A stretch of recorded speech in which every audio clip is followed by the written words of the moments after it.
आज हामीले पाएको सच्चाइमा आएर पाएको एउटा चङ्गाइमा तुलना नगर्नु परमेश्वरलाई। चङ्गाइ पाउनुभयो सिद्धियो होइन, अनन्तताको प्रशस्तताको भण्डार परमात्माले तपाईँ हाम्रो जीवनमा दिनुभएको छ। आज उद्धार पायौँ, आज जीवन पायौँ, धन्यवाद पिता।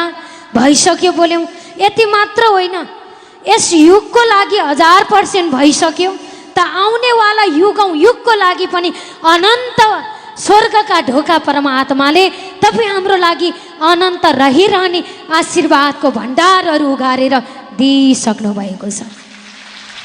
आज पायौँ, सिद्धियो भयो नै, आउने समयमा पनि युगको लागि उचाइको जीवन हो यो, आशिषको जीवन हो यो।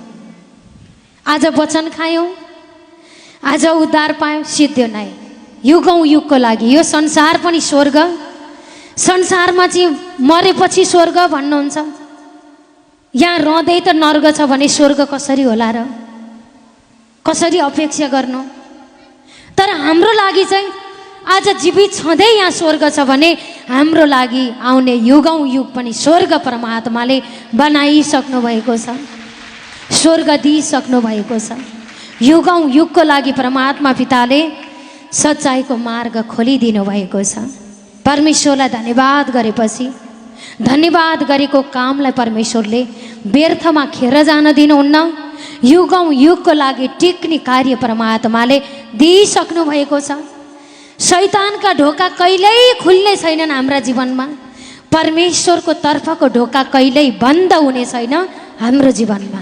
यस्तो सामर्थ्य जीवन पिताले खोलिदिनु भएको छ, यस्तो मार्ग खोलिदिनु भएको छ, यस्तो बाटो बनिदिनु भएको छ। त्यसैले हाम्रा गुरुले भन्नुभएछ कि बाटो सत्य र जीवन म हुँ, म भन्दा बाहेक कोही पनि पिता कहाँ जान सक्दैन। बाटो सत्य अनि जीवन पाउने बाटो भनेको हामी येशू मसीह बन्नु र परमेश्वरलाई पुकार गर्नु नै सत्य बाटो र जीवित मार्ग यही हो। याभन्दा अरू कुनै बाटो छैन।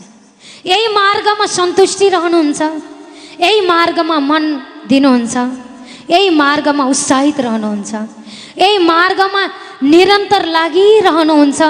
परम पिता परम ईश्वरले अनन्तको जीवन तपाईँ हाम्रो जीवनमा दिइसक्नु भएको छ। धन्यवाद गर्छु परमात्मा पिता, भइसकेको छ।